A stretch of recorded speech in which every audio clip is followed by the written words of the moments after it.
One of the most common problems I hear in my students playing at every level is unevenness. And the frustrating thing is that you can be practicing consistently and still struggle with it because most pianists don't realize how many things contribute to it. Today, I'm going to share some important principles for playing evenly that will genuinely change the way you practice. Even playing on the piano is a result of even, smooth hand, wrist, and arm movement. That means that if the hand has a more fluid movement, the fingers can play more evenly. For an example, here's Chopin's Waltz in A-flat major. Here's the melodic line. Now, watch my arm and what I'm doing.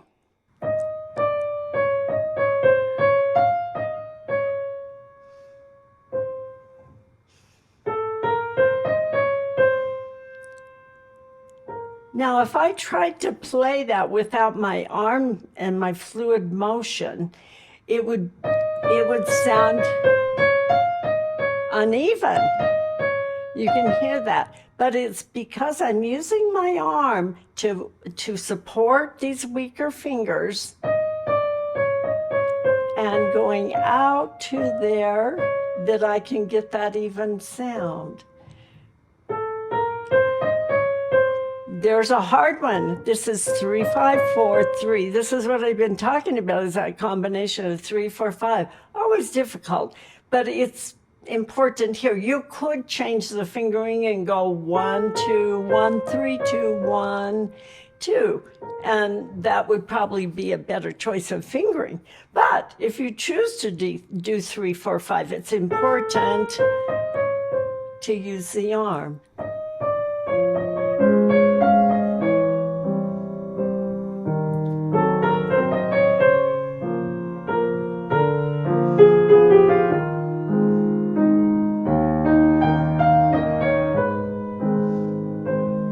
Here's a great example of what I see a lot. Here's a piece, Robert Schumann's Aufschwung, for example. On measure 16, it's this where it goes.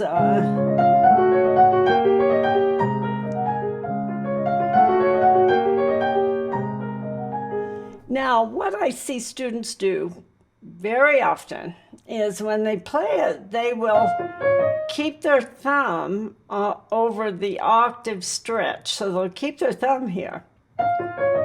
So they'll play it like this so that the thumb stays there. Now, what that does is it causes all of this to be even here. They play this, and then I'm hearing that. Because they're holding their thumb out here. What you must do is not hover over that thumb note. When you play it, let go of it. Move up to the fifth finger. So notice my arm motion. Out, out. So that's really causing kind of a circular motion. When I show my students how to move differently, they immediately hear the difference. And they're able to play this passage evenly. Before I go on about evenness, I'd like to mention my free training that I teach with my daughter, why your playing breaks down as speed increases and how to fix it. If you struggle with tension, unevenness, and mistakes at faster tempos, this should really help you. The link to register is below in the description and also at brillantepianoduo.com/technique. Break up difficult passages into a few notes and learn to play those evenly. Do that for the other notes of the passage and then eventually combine them. Here's the Fantasy Impromptu by Chopin. And this passage on measure 7 always challenges students. It's this one.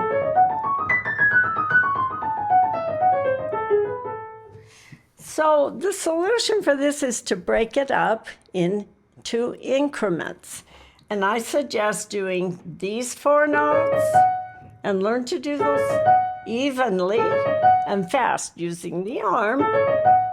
Now, sorry, I played an F sharp in there. So these 4 notes, then these 4 notes. And then play these 4 notes.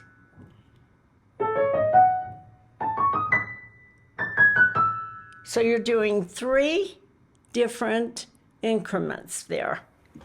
Now, eventually play it where you stop on your thumb. That's the next step because that's hard and you want to do that smoothly and evenly with the arm and being in good hand position. Then you want to combine that to get up to there. And practice fast till you can do that. Then add those notes.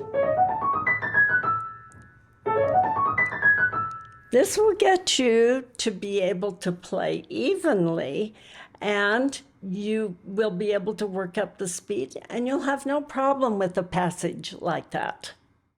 Be careful with fingering. Using awkward and incorrect fingering always leads to inaccuracy and uneven playing. I constantly seek fingering that uses the strongest fingers. They are my thumb, my second, my third, and the fifth isn't weak. I have a good, strong fifth finger, and we always want to keep working on building that fifth finger for our melody lines. So it's a very important finger to build the strength in. The fourth finger is the one that's going to give you the most trouble. On Mozart's Alla Turca, this is what many editions show for the fingering, and it's also what some students would do just on their own. 4, 3, 2, 3, 5. 4, 3, 2, 3, 5. 4, 3, 2, 1. 4, 3, 2, 3, 4, 3, 2, 3, 5. Then here they would do 3, 5, and then 3, 4, 5. 3, 4, 5. So hard, 3, 4, 5. Yet that is in the additions. A better fingering, using the stronger fingering, is 4, 3, 2, 1, 3. So instead of 4, 3, 2, 3, 5, 4, 3, 2, 1, 3. 4, 3, 2, 1, 3. 4, 3, 2, 1, 4, 3, 2, 1, 3, 1, 2, 1, 3. Then here, you can do 1, 3, 1, 2, 3. 1, 2, 3. 1, 2, 3. What a difference that makes in being able to play those notes even. And the notes going up to there instead of the 4, 3, 2, 4, 3, 5, which is always uneven. Even I can't do it. But there, if I use that good fingering, it evens it out completely. One of the biggest obstacles to achieving evenness is your left hand. Click here to watch my video on how to practice effectively to improve your left hand strength and coordination. And I hope to see you in my free training. Again, the link to register is at brillantepianoduo.com/technique.